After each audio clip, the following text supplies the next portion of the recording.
Hello child line. Hello 1098। हाँ 1098 child line से बोल रहे हैं। अंकल मेरी मम्मी मुझे फोन नहीं चलाने देती है। मम्मी फ़ोन नहीं चलाने देती? क्या नाम है बेटा हाँ। आपका? मम्मी का? आपका नाम क्या है?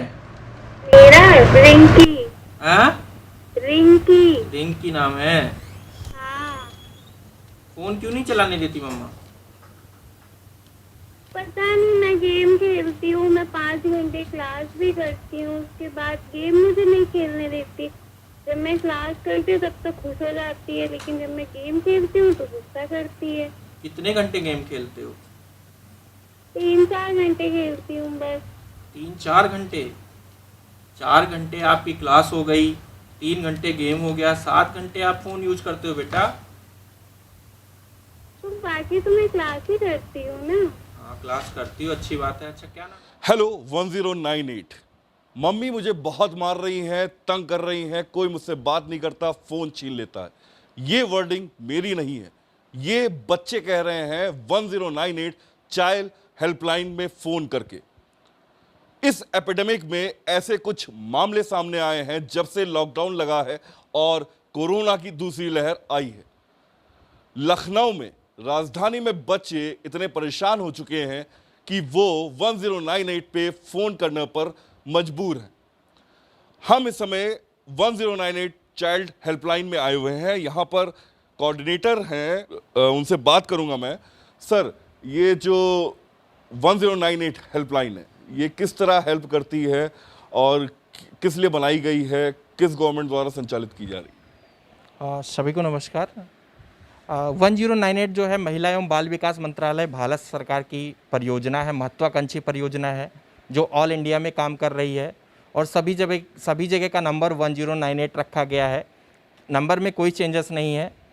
अगर कोई बच्चा 0 से 18 वर्ष परेशान है या लावारिस है या किसी बच्चे को मेडिकल हेल्प की आवश्यकता होती है या बच्चे को भावनात्मक चिकित्सीय सहायता की आवश्यकता होती है, ऐसे बच्चों के लिए कोई भी बच्चा, कोई भी वयस्क, कोई भी जन सामान्य 1098 पे फ़ोन कर सकता है और 24 घंटे ये हेल्पलाइन चलती है और कभी भी बच्चा खुद स्वयं बात कर सकता है 1098। काफी समय से ये हेल्पलाइन चल रही है।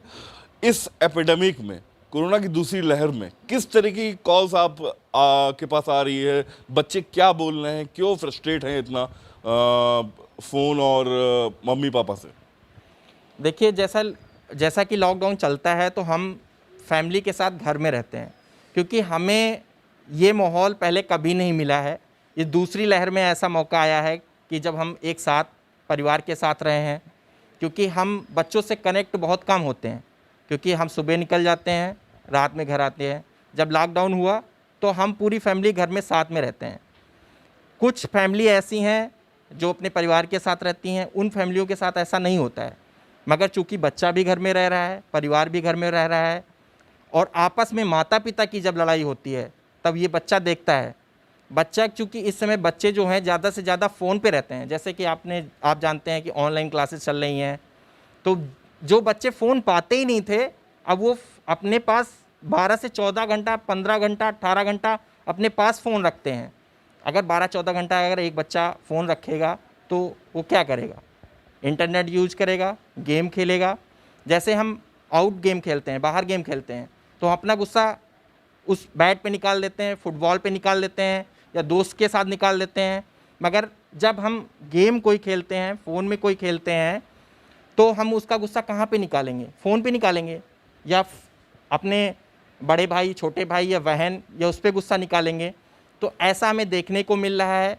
बच्चे चिड़चिड़ाहट उनके ज़्यादा हो रही है, वो खुद ही नहीं समझ पा रहे हैं मैं कैसे बिहेव कर रहा हूँ अपनी फैमिली के साथ, अपने छोटे बहनों के साथ।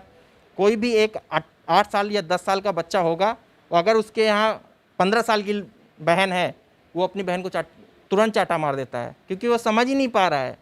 तो ऐसे बच्चों की कॉल्स आ रही हैं। अभी हमारे पास ऐसी कॉल्स मई में 15 कॉल्स आई हैं जो ऐसे बच्चे बिहेव कर रहे हैं, या तो पेरेंट्स सूचना दे रहे हैं या तो बच्चा खुद ही कनेक्ट हो रहा है कि मुझे समझ में नहीं आ रहा है, मैं क्या करूं।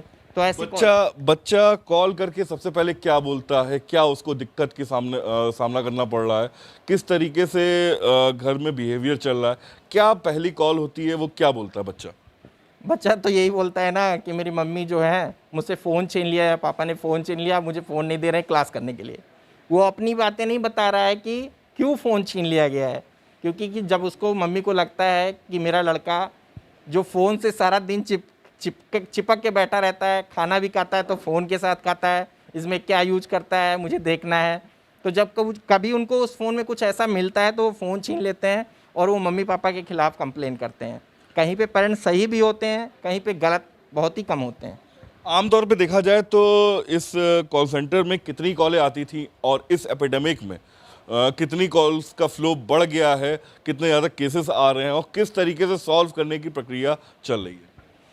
देखिए, हमारे पास जो लॉकडाउन के पहले की या साल भर की हम बात करें तो हमारे पास लगभग 80 से 110 के बीच में हमारे कॉल्स थी कि लखनऊ सिटी में 80 या 110 के करीब हमारे केसेज आते थे, जिनमें जैसे मैंने पहले ही बताया विभिन्न कैटेगरी के।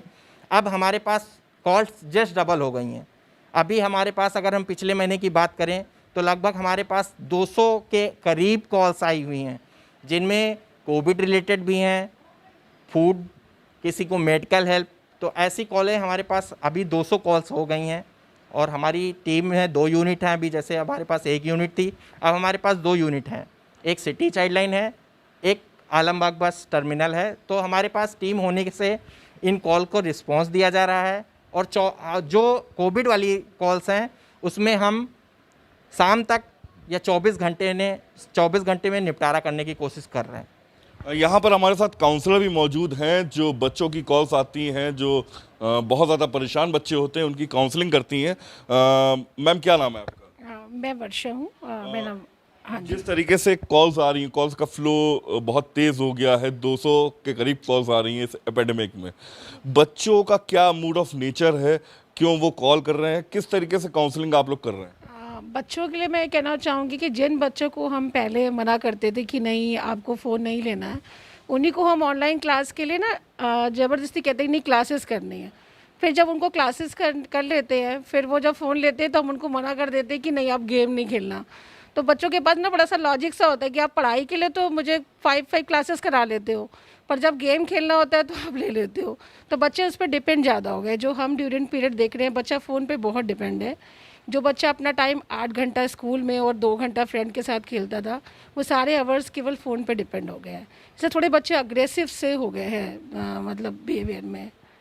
इससे क्या बीमारियां भी पैदा हो सकती हैं, मेंटली हरासमेंट भी हो सकता है? बच्चे मीन्स कि किस अवसाद में चले जा रहे हैं इस वजह से? जब बच्चा फ़ोन देखता है तो थोड़ा मॉनिटर तो पेरेंट्स को करना पड़ता है, क्योंकि हमारी हर चीज़ के प्लस पॉइंट्स भी हैं और नेगेटिव पॉइंट्स भी हैं कि बच्चा उसमें क्या देख रहा है। अगर गेम भी देख रहा है तो एक लिमिट तक बच्चा देखे, या ऐसी कोई चीज़ बच्चा ओपन नहीं कर रहा है जो उसकी एज के लिए सही नहीं है उस समय देखना। ये पेरेंट्स की ड्यूटी होती है, वो देखते हैं। कुछ बच्चों का एडिशनल ये है सर कि गेम्स बच्चे बहुत डाउनलोड करके देख रहे हैं, तरह तरह के गेम्स देख रहे हैं, तो बहुत टाइम पीरियड बच्चों का फ़ोन में जा रहा है। और क्या हो रहा है कि पेरेंट्स जब उस फ़ोन को लेने की कोशिश कर रहे हैं तो बच्चे को फिर वो सैड हो जाते हैं, रोने लगते हैं।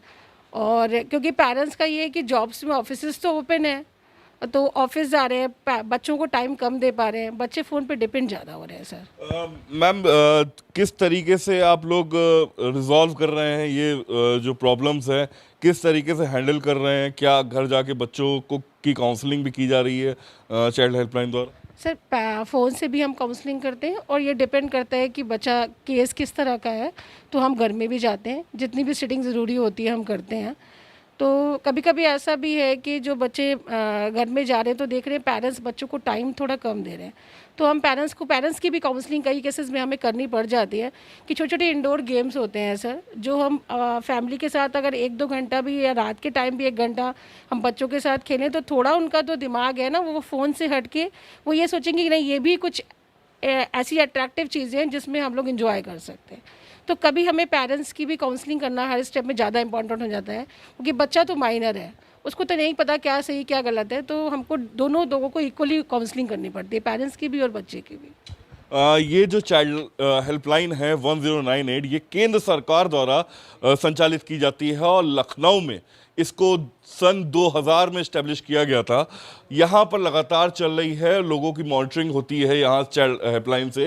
1098 पे कॉल्स जो आती हैं उसको यहाँ पे मॉनिटर किया जाता है। यहाँ पर एक कॉल सेंटर मिनी बना रखा है जहाँ पे कॉल्स आती हैं, लगातार फ्लो जो कॉल्स का रहता है उसका रिकॉर्ड मेंटेन किया जाता है। फिर उसके बाद काउंसलिंग की जाती है बच्चों की, क्योंकि इस कोरोना की दूसरी लहर में जो बच्चे हैं काफ़ी ज़्यादा फ्रस्ट्रेशन का शिकार हो रहे हैं और वो 1098 पे कॉल करके शिकायत कर रहे हैं अपने ही घर के मेंबर्स की। तो उसको किस तरीके से निपटाया जाता है वो इस कॉल सेंटर में जो बैठे लोग हैं वो लोग हैंडल करते हैं। एक टीम गठित की जाती है काउंसलिंग की, वो अगर फ़ोन पे हैंडल कर पाए तो फ़ोन पे हैंडल होती है, अदरवाइज घर पे भी जाकर भी काउंसलिंग की जाती है। बहरहाल ये जो कॉल्स आ रही हैं बहुत ही चिंताजनक हैं, क्योंकि लॉकडाउन में बच्चे बाहर नहीं निकल सकते, कोरोना महामारी का खतरा है और वो फ़ोन के अलावा किसी चीज़ से खेल भी नहीं सकते। इसको लेकर माता पिता और बच्चों के बीच में तनाव बढ़ता जा रहा है। कैमरामैन रघु के साथ शिवम श्रीवास्तव, दोबारा टीवी, लखनऊ।